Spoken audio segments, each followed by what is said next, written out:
Okay, now another problem that comes up right away is that Marx also assumes that you can think about history as a binary class struggle with clear divisions between, say, the proletariat and the bourgeoisie.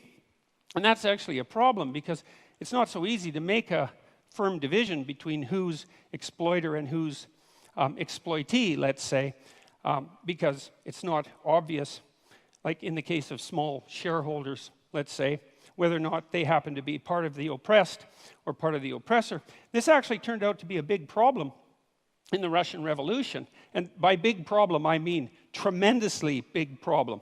Because it turned out that you could fragment people into multiple identities, and that's a fairly easy thing to do. And you could usually find some axis along which they were part of the oppressor class. It might have been a consequence of their education, or it might have been a consequence of the wealth that they strived to accumulate during their life, or it might have been a consequence of the fact that they had parents or grandparents who were educated or rich, or that they were a member of the priesthood, or that they were socialists, or anyways, the listing of how it was possible for you to be bourgeois instead of proletariat grew immensely, and that was one of the reasons that the Red Terror claimed all the victims that it claimed.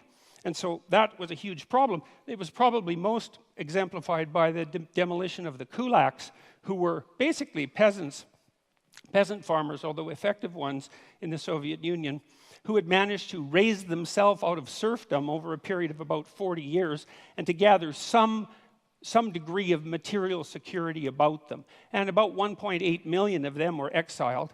About 400,000 were killed, and the net consequence of that removal of their private property because of their bourgeois status was arguably the death of 6 million Ukrainians in the famines of the 1930s. And so the binary class struggle idea, that was a bad idea.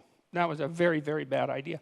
It's also bad in this way, and this is a real sleight of hand that Marx pulls off, is you have a binary class division, proletariat and bourgeoisie, and you have an implicit idea that all of the good is on the side of the proletariat and all of the evil is on the side of the bourgeoisie. And that's classic group identity thinking. You know, it's one of the reasons I don't like identity politics, is because once you divide people into groups and pit them against one another, it's very easy to assume that all the evil in the world can be attributed to one group, the hypothetical oppressors, and all the good to the other. And that...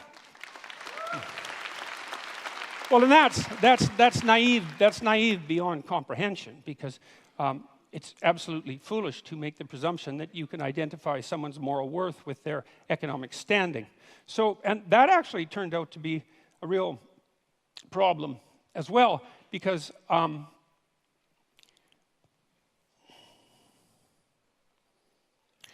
Marx also came up with this idea, which is a crazy idea as far as I can tell, that's a technical term, crazy idea, of the dictatorship of the proletariat. And that's the next idea that I really stumbled across. It was like, okay, so what's the problem? Well, the problem is the capitalists own everything. They own all the means of production, and they're oppressing everyone, and that would be all the workers. And there's going to be a race to the bottom of wages for the workers as the capitalists strive to extract more and more value from the labor of the proletariat by competing with other capitalists to drive wages downward, which, by the way, didn't happen, partly because wage earners can become scarce, and that actually drives the market value upward. But the fact that you assume a priori that all the evil can be attributed to the capitalists and all the good, the bourgeoisie, and all the good could be attributed to the proletariat meant that you could hypothesized that a dictatorship of the proletariat could come about, and that was the first stage in the communist revolution. And remember, this is a call for revolution, and not just revolution, but bloody, violent revolution, and the overthrowing of all existent social structures.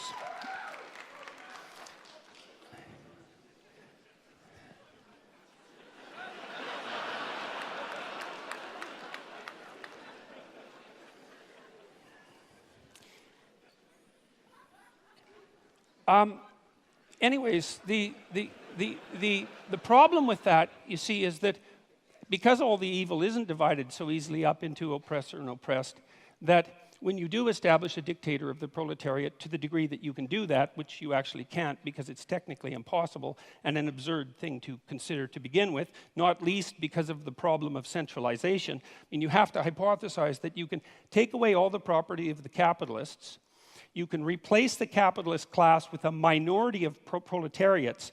How they're going to be chosen isn't exactly clear in the Communist Manifesto. But none of the people who are from the proletariat class are going to be corrupted by that sudden access to power because they're, well, by definition, good.